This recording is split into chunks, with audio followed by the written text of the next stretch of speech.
আপনি আগে দেখেন, বোঝেন, শোনেন, তারপর ইনভেস্ট করেন। যেমন আমার এই সামনে যে প্রবাসী ভাই রয়েছে, তাকে আমরা ফেস দেখাচ্ছি না, তিনি কিন্তু এসে একেবারে সরেজমিনে আমার সঙ্গে বসে আমার অল পেপারস দেখেছে। আজকে দলিল হচ্ছে দুটো দলিল প্রবাসী, এখানে তিনজনের দলিল হচ্ছে তিনজনই প্রবাসী। মানে এই দলিলে যাদের দলিল হচ্ছে মোস্তাক আহমেদ, উনিও প্রবাসী, জমিই দেখে নাই, অলরেডি রেস্ট্রি যাচ্ছে। এই কলির হাজবেন্ড প্রবাসী, আর একজন এখানে জহিরুল আহমেদ জন্টু ভাই, উনিও প্রবাসী। দুই প্রবাসীর প্রতিনিধি আসছে, এক প্রবাসীর প্রতিনিধি আসে নাই। যার আসে নাই তার সিগনেচারটা আমাকে দিতে হচ্ছে আর কি। বিসমিল্লাহ। মোস্তাক ভাই, আপনারটা আমি নিজে দিচ্ছি, একটু একটু একটু এখানে নিয়ে আসে দাও।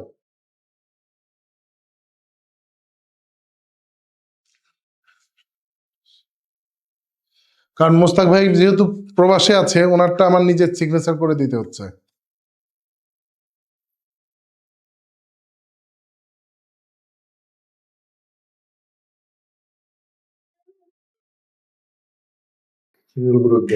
ওই যে নাম আছে, ওই নাম ভাইয়া, ওই আপার নামটা সুন্দর করে লিখে দেবেন। আপনি প্রতিনিধি হিসাবে আসছেন, কোনো কিছু প্রতিনিধি লেখা লাগবে না, শুধু ওই নামটা উঠবে আর কি।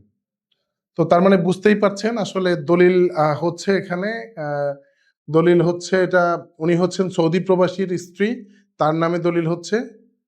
আর আরেকটা জায়গা আছে। জি, আসসালামু আলাইকুম।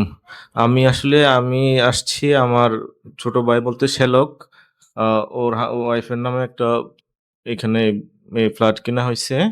তা আজকে প্রথমবার আমি দেখে আসছি, তো আবার আজকে আসলাম রেজিস্ট্রি করার জন্য।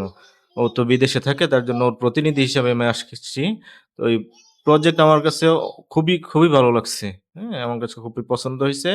তো যে কথা বলছিলাম, এই যে আজকে যাদের দলিল দিচ্ছি সব প্রবাসী, অর্থাৎ প্রবাসী ভাইয়েরা যে আমাদের এখানে ইনভেস্ট করে একটা সুন্দর অ্যাপার্টমেন্টের মালিক হচ্ছে, সেটা আপনারা আসলে যদি না দেখেন, প্রজেক্টগুলো ঘুরে ঘুরে না দেখেন, তাহলে আর বুঝতে পারবেন না সাধারণত।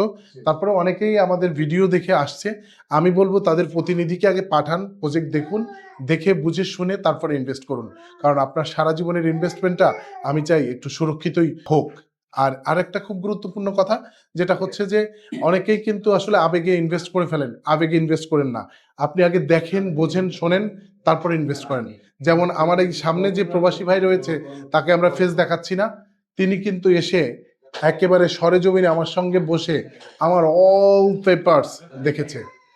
তাকে যদি দেখানো যেত তাহলে হয়তো তার পার্সোনাল একটা সমস্যার কারণে দেখাতে পারছি না, কিন্তু এই রকমের আমিও চাই আপনারা যারাই ইনভেস্ট করেন, যেখানে ইনভেস্ট করেন, সেখানেই কিন্তু তাদের পেপারস গুলো দেখে বুঝে শুনে তারপর ইনভেস্ট করবেন। আরেকটা খুব গুরুত্বপূর্ণ কথা, তাদের বাস্তব অভিজ্ঞতা রয়েছে কিনা, অর্থাৎ তাদের ফ্ল্যাট করার অভিজ্ঞতা রয়েছে কিনা, বা তাদের ফ্ল্যাট করছে কিনা, সেইটাও দেখে নেবেন। কারণ যদি কোনো লোক আপনাকে বলে যে আমরা এইভাবে করে দেব, কিন্তু তার ফ্ল্যাটের অভিজ্ঞতা নাই বা তার বিল্ডিং নাই, তাহলে সেখানে ইনভেস্ট করা আপনার যুক্তিসঙ্গত হবে না। কারণ তার অভিজ্ঞতা নাই, তার মানে আপনার সঙ্গে এই এই ডিলটা ক্লোজ করা আসলে ডিফিকাল্ট হয়ে যাবে। কারণ কি, সে যদি এর আগে যদি কোনো বিল্ডিং করতো, সে জানতো যে আসলে কোথায় কোন টাকাটা খরচ হয়, কোথায় কিভাবে ম্যানেজ করে এটা করতে হয়। ধরেন সে জানে না, তখন আপনার হয়ে যাবে প্রবলেম। আপনি এদিকেও যেতে পারবেন না, ওদিকেও যেতে পারবেন না। তাই আগে দেখবেন যে তার বিল্ডিং করার অভিজ্ঞতা আছে কিনা। তো ভালো থাকুন, সুস্থ থাকুন, দেখা হচ্ছে পরবর্তী কোনো ভিডিওতে। আল্লাহ হাফেজ।